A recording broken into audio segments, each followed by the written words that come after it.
नमस्कार, शारदास किचनमध्ये आपले स्वागत आहे। भाजीला काही नसलं की आपल्याला आठवतात ते म्हणजे बटाटे आणि बटाट्यांची भाजी तर सर्वांनाच आवडते। तर आज आपण वाटण न करता चमचमीत अशी बटाट्याची रस्सा भाजी कशी करायची हे बघणार आहोत। चला तर मग रेसिपीला सुरुवात करूया। मी पॅनमध्ये 2 पडी तेल टाकून घेते आहे। तेल तापलं की त्यामध्ये जिरं मोहरी टाकून घेऊया। पाव चमचा जिरं, पाव चमचा मोहरी टाकून छान तडतडू द्यायची। जिरं मोहरी छान तडतडलेली आहे, त्यामध्ये आपण कांदा टाकूया।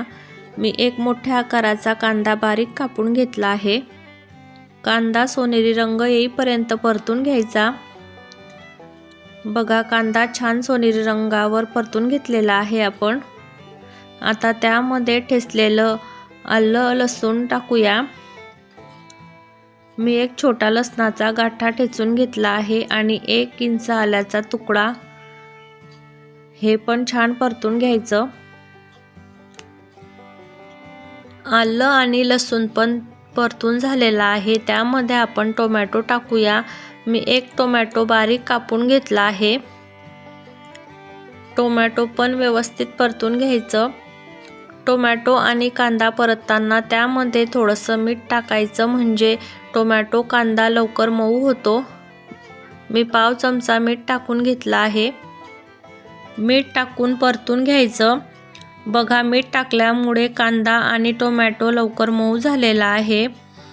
आता आपण त्यामध्ये बटाट्याचे काप टाकून घेऊया। मी बटाट्याचे लांब काप करून पाण्यामध्ये ठेवले होते, जेणेकरून काप काळे पडत नाही, म्हणून केव्हाही बटाटा कापल्यानंतर पाण्यामध्ये टाकायचं। तुम्हाला बटाट्याचे काप छोटे मोठे करायचे असले त्याप्रमाणे तुम्ही करू शकता। आपण मसाले टाकायच्या आधी बटाट्याचे काप तेलामध्ये टाकायचे, म्हणजे तेलामध्ये मऊ होतात बटाट्याचे काप आणि चवीला अप्रतिम लागतात। जर आपण मिरची पावडर आधी टाकून दिली आणि नंतर बटाट्याचे काप टाकले तर ते व्यवस्थित मऊ होत नाही, मिरची पावडर करपली जाते, बेचव लागतात बटाटे, म्हणून आपल्याला तेलामध्येच बटाटे पण टाकून घ्यायचे आहे। आता त्यामध्ये पाव चमचा हळद, पाव चमचा गरम मसाला, 1 चमचा धना पावडर टाकून मिक्स करून घ्यायचं।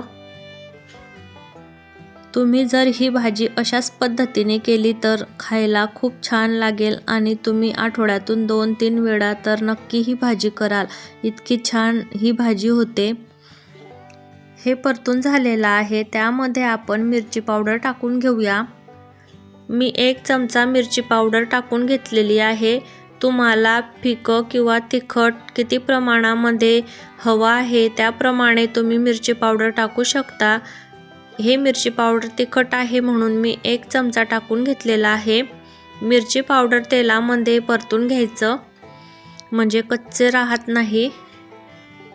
बघा, छान असं परतून घेतलेलं आहे आपण मिरची पावडर सुद्धा। आपण त्यामध्ये पाणी टाकून घेऊया। पाणी एकदाच जास्त टाकायचं नाही आहे आपल्याला, अगदी पोहे खायचे 2-3 चमचे पाणी टाकून घ्यायचं आहे। आपल्याला हे बटाटे वाफवून घ्यायचे आहे, म्हणून पाणी जास्त टाकायचं नाही। आता झाकण ठेवून 5 मिनिटं वाफ काढून घ्यायची, म्हणजे बटाटे छान मऊ होतील। 5 मिनिट झालेले आहे, आपण झाकण काढून बघूया।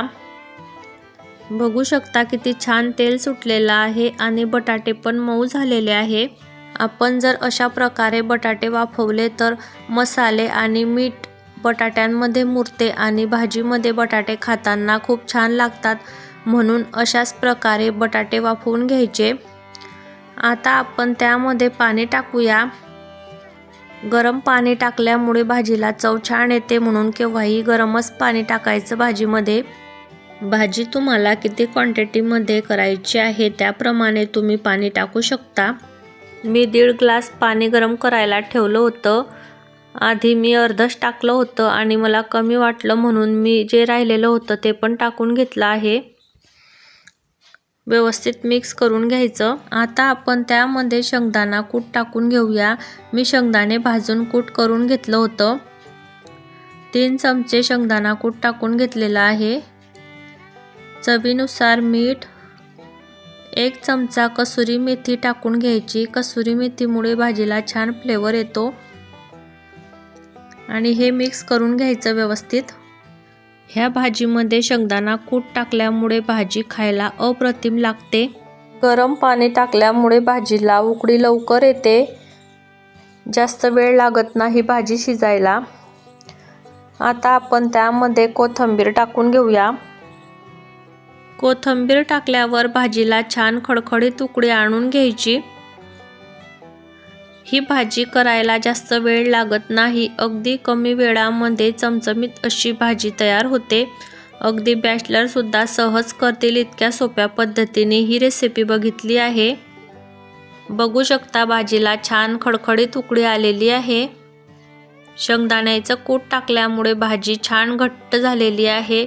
आपल्याला कोणत्याही प्रकारचं वाटण न करता ही भाजी अगदी वाटणासारखीच होते अशा प्रकारे केली तर। तरी पण छान आलेली आहे भाजीवर। बघा मी बटाटा दाबून बघितला आहे, बटाटे पण छान शिजलेले आहे भाजीमध्ये। दिसते आहे की नाही, अगदी पंक्तीमध्ये असते त्याप्रमाणे ही बटाट्याची रस्सा भाजी बघू शकता। ही भाजी तुम्ही भातासोबत खाल्ली तरीही खूप छान लागते। न खाणारे सुद्धा मागून मागून खातील इतकी छान ही भाजी होते।